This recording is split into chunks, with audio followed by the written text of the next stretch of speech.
All right, so today I'm joined by number 15 ranked UFC flyweight Jasmine Jasudavicius, who's coming off an impressive unanimous decision win over Miranda Maverick at UFC 289. How are you doing, Jasmine? I'm doing super well. How about you? I'm doing great, and just wanted to have you on to talk about the big performance in front of your home crowd. I guess let's just start with the vibes and the feelings of walking out there in front of a home crowd and just getting to fight there for the first time. Yeah, so that was amazing.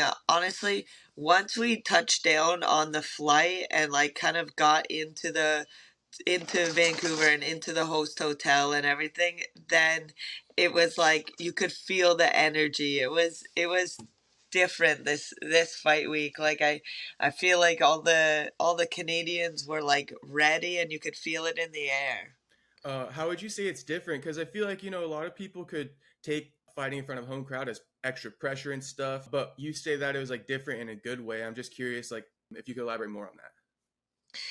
Honestly, I feel like the Canadians fan, they like charged me. You know what I mean? Yeah, yeah, I can see people like thinking of it as pressure, but I don't know. I felt like it was just like they were there supporting, and they you could just feel the energy. I feel like MMA is really growing in Canada. I mean, having this event here definitely helps out, but I feel like within the last couple of years, MMA has been growing a lot, and the UFC making a show here just kind of solidified it for the Canadian fans, and they were coming full force. Okay, so it's like there's just the excitement in the air. I think maybe with some other countries, like if you look at Brazil, right, they're used to events, so maybe it doesn't get as like appreciated by the fans. But I think what you're saying is you felt the appreciation and stuff, and you wanted to deliver for them. Yeah, Yeah. yeah, that's exactly it. Okay, gotcha. So, you went out there, you took on Miranda Maverick. In our last interview, you were talking about how she called you out. You wanted that fight. You ended up getting it. How did you think that fight was going to play out, and did it play out up to your like expectations? I mean, it played out probably, other than getting a finish, better than I would kind of anticipate. I knew it was going to be a hard fight. I thought I was going to be a lot more banged up Mm. after the fight, but I didn't have too much damage, and yeah, I'm very happy with my performance. I just went out there and tried to fight hard. What was the game plan? Because I guess she's looked at as a grappler as well. People call you a grappler all the time.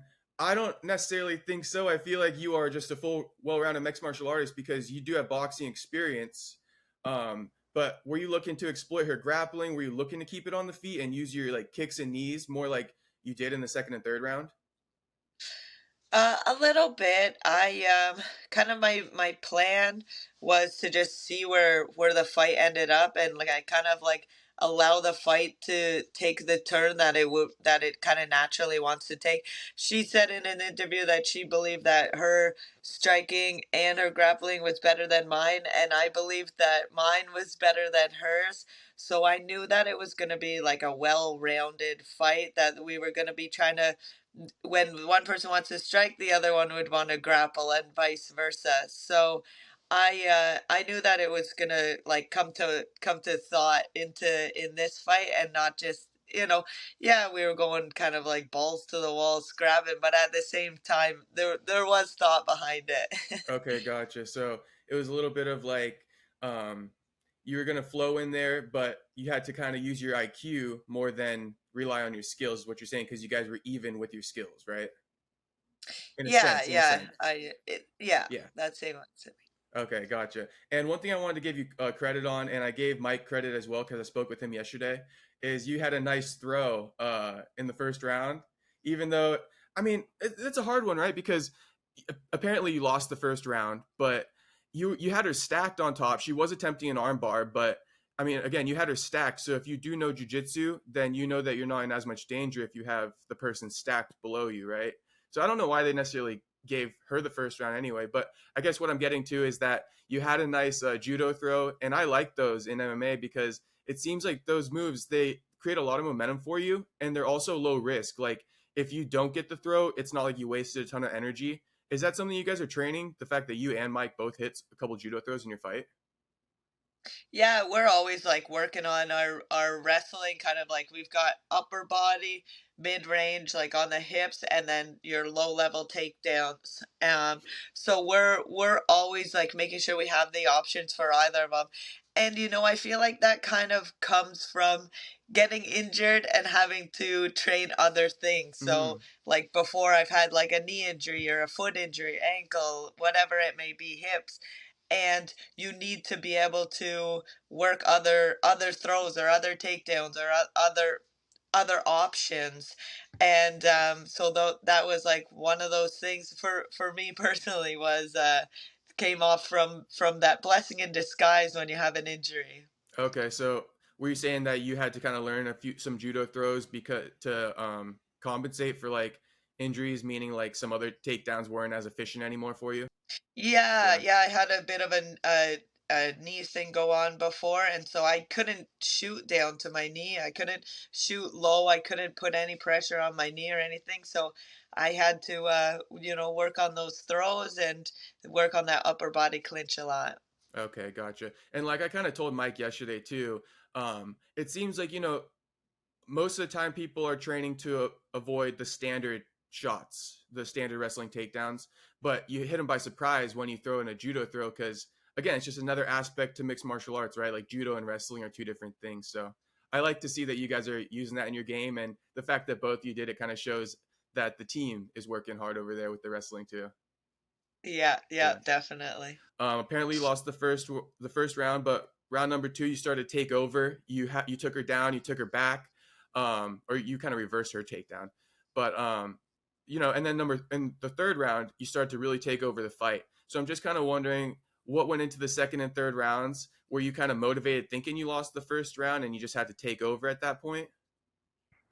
Yeah, so sitting down, my coaches were unsure if I won or she won.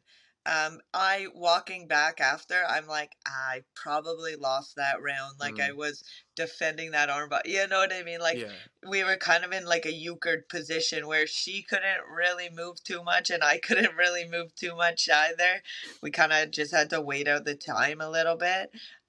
So I figured, I probably lost that round just because she was like trying to do a submission.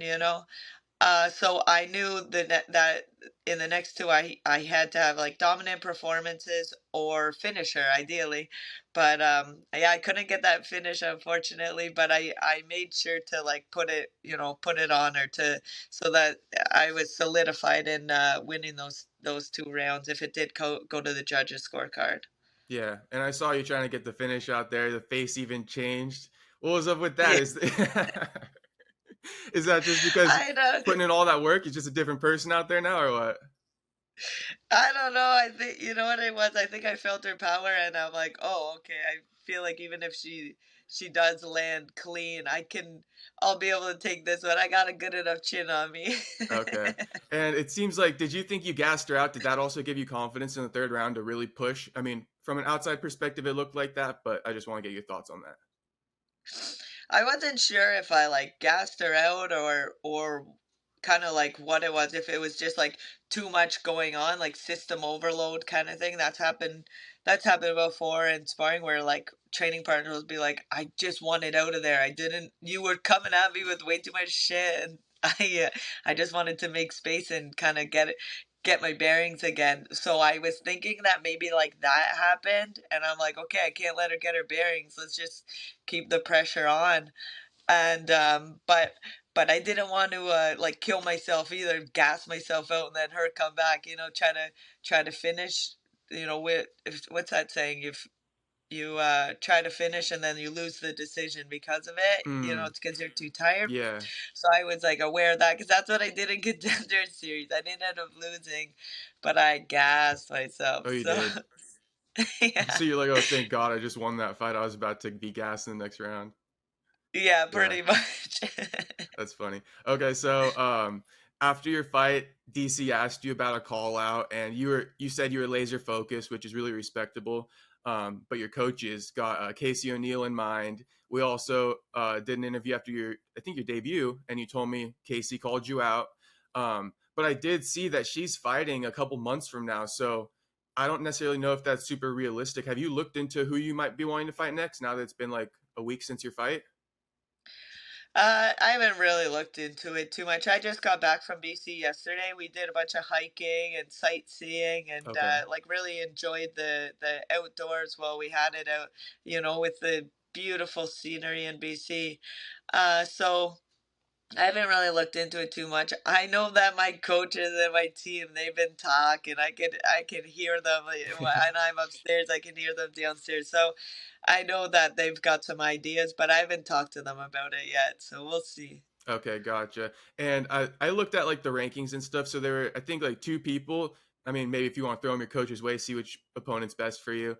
But it looks like Macy Barber is fighting like next week or something on the 24th. So that might line up nicely time frame wise. And then there would be Yeah. another jump up. I think the number ninth ranked woman right now here. I have it on my notes. One second. Amanda Ribas, Brazilian. She's number 9 ranked, but you also have fought two Brazilians already, so I don't know. You got like a little vendetta against the Brazilians, I guess. So those are two I like the options. Brazilians. Yeah, they keep on matching me up with the Brazilians. I don't know. It's so funny, but yeah, pretty much like anyone in like the highest number that I can get, that's who I want to fight. I'm trying to get to that belt, and so I mean, if I've got to do 10 fights to get there, I would rather do 3 fights or 2. You know what I mean? So Yeah. whoever's the highest rank, that's who I want to fight. Okay, so Amanda might be a decent one because she doesn't have a fight booked right now, so that could line up nicely. Yeah, Yeah. so we'll see what the matchmakers allow. Okay, great. And you're talking about how your coaches, you hear them talking. If people don't know, you are your head coach is like your boyfriend, right, Chris Prickett. So, what's he like at home? I guess like being your coach and boyfriend at the same time. Like, does he get super hyped up about your wins and stuff? And like, I don't know, just talk about the conversations you hear in him talking about you. Yeah, so it's cool having him as like my coach and my boyfriend because I know that I can always like trust into him to have the like kind of the right path in mind for me. Like I'm too close to the action sometimes. So I might maybe don't make the best decision. So it's nice for me to know that he's always gonna steer me in the right direction and that he like genuinely cares for me. It's so funny though. We're able to balance our relationship, our coach athlete relationship, and then our like actual relationship. We have had trouble in the past, like bringing the gym home or vice versa, right? Hmm. But we've kind of like figured it out how to when we're in the gym, it's coach athlete relationship, and like we're very good at like compartmentalizing, and then at home, it's just like a regular relationship. Like he's super sweet and supportive, and at the gym he's a hard coach, but we were able to separate it, and it's a great dynamic that we have all together. Okay, that's cool. And I guess like when you guys are home, do you train at home here and there too? If you got a fight coming up, does he kind of pull you aside? He's like, "Hey, I just thought about this, blah blah." Or do you keep it completely separate in that case? We we try to keep it separate, but Okay. it's impossible. So like the guys will come over and then we'll start getting into it. We'll like almost have a practice like in the living room or in the driveway when we're all just like chilling, hanging out or something like that. We never turn MMA off, but we try to Okay, every gotcha. once in a while. And I'm just curious, what was his thoughts about your fight? Like, did you guys get to talk with each other, and did he kind of give you any praise about it, or give you his opinions on kind of what went down? Yeah, he's happy with my performance, but obviously there's always things to work on, and there's always things moving forward that we're gonna do different next time and grow from it and be better. So we've talked about a couple things, but it's not until we're really back into the gym. I'll be back in the gym on Monday, so it's really not until like Monday. He's good about letting me like take some time off and enjoy myself and to just like wind down and not think about martial arts for a couple days. So yeah, we've talked a bit, but not about everything yet. Okay, gotcha. Did he cut his mullet or what? Yeah, What's up with he cut that? his mullet. I didn't even know that his mom came down a couple weeks ago, and they were like hanging out doing stuff during the day. I was at the gym, and then I get home and his mullet was gone. I was like, "What happened?" And he's like, my mom said I should get rid of it." And he looks so great. He looks so handsome right now. So it ended up working out, but it was such a shock. I had no idea he didn't mention it or anything. I know. I took a double take. I think after your fight, or maybe even after Mike's fight, I noticed it. I'm like, wait a minute, that Yeah, guy doesn't have a mullet anymore. yeah. He Yeah, said it was a lifestyle, and the lifestyle was getting to be too much. yeah. So now it's time to grow up, I guess, be a little bit more clean cut. Yeah. That's cool. And also, I saw you guys. You were eating like some handmade sushi. What's up with that? You guys are living the good life now. Oh, it was like unintentional Oh, what really? how we did. Yeah. So what happened was we went to the airport and we were supposed to fly home, and they're like, "Yeah, that flight's been canceled. So yeah, like you'll be on the next flight at 6 a.m." Mm, So they said, "Okay, go to this hotel." They provided us hotel, all that, which was nice. And so we go there, and it wasn't too far from the airport, so it's like an area of Vancouver that we never have been before because it's so close to the airport. And we were just walking around, and we ended up walking past this place, and it was like this sushi restaurant. So we're like, "Oh, this seems cool." So then we just like went inside, and we're like, "Oh, can we take a look at the menu?" And we happened to walk into like some fancy sushi place yeah, that like it's only six seating, and it's like a sushi experience. yeah, It's not like just like a sushi place. So there ended up being two people that canceled for the evening. And so they're like, "Yeah, if you want, you would have to come back in 45 minutes." And then but it's available if you want it. So we're just like, it's a sign. It's meant to be. Let's go. It was expensive, but it was an experience, and it was like really. We don't ever like do cool things really. yeah. So it was a really really cool experience. Okay, that's awesome. And I've seen Joe Rogan. He loves that too. It's like one of his things. But is this something new that you guys might try again in the future, or is this like a one-off? No, a You're hundred hooked percent. now. We'll do it again. Yeah, we're hooked. It was sick. It was awesome. Okay, cool. And all right, I got a few more for you. Like, just I don't know. We'll try to go like 3 minutes. I'll go rapid fire. So just give me your best Yeah, answer no real quick. problem. Take your time. Okay, thank you. So I asked you about an opponent, but a lot of fighters, you guys probably would rather look at like dates or events. Um, you also said that you're not hell bent on always fighting in Canada because you're here for a good time, not a long time. When would you like to fight next? Ideally, like a couple months, 3, 4 months. What are you thinking? Yeah, a couple months. You know Okay. what? I ideally like to maybe be out of camp for maybe two or three more weeks, and then jump right in. So maybe 10 weeks from now or something like that. Well, I don't know when they're matching. Usually the matchmakers are kind of like you know booking pretty well in advance. So I'm gonna talk to the management, and we'll see. But yeah, I would like to get back in there pretty quick. Okay, gotcha. So probably a couple months, at most, I guess 3 months maybe for you. But my next one is American Top Team. You were training there before, but you didn't really train there for this fight. It looks like you had a really successful camp. Moving forward, are you looking to kind of go back out to American Top Team, or are you looking to maybe center your camp around yourself in Canada now? I'm not too sure. It kind of depends on opponent. I stayed in Canada for this one because the card was in Canada, Right. and two because I did have a lot of training partners that were a very like similar style as her, so it made sense for me to stay in Canada for this camp. As for next one.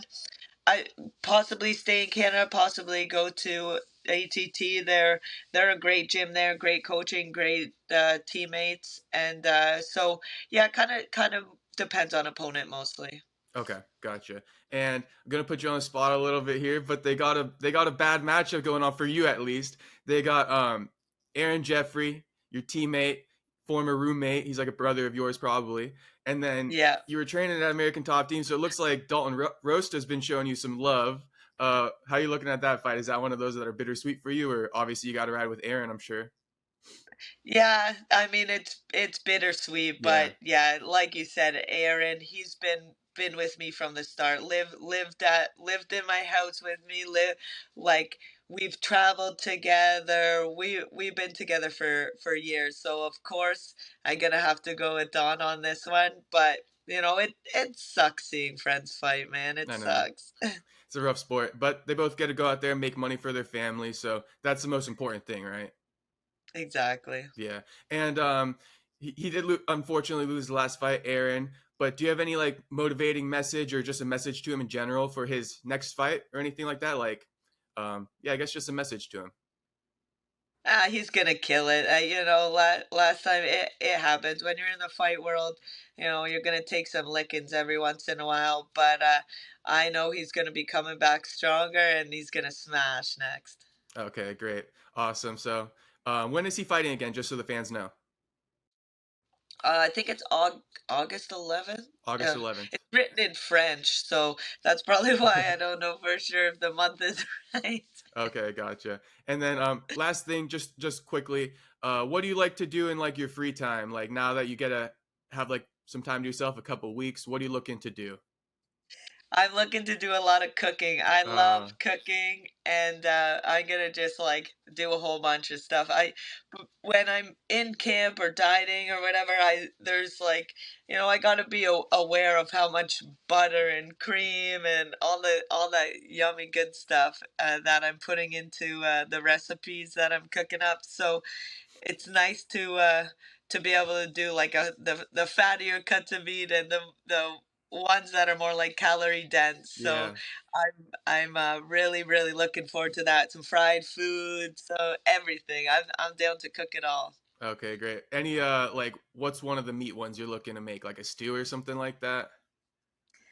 I have these like Miami cut short ribs in the Okay. freezer that I've been waiting. I'm gonna do some type of like Asian barbecue style. I'm not too sure yet, but Oh, that's sick.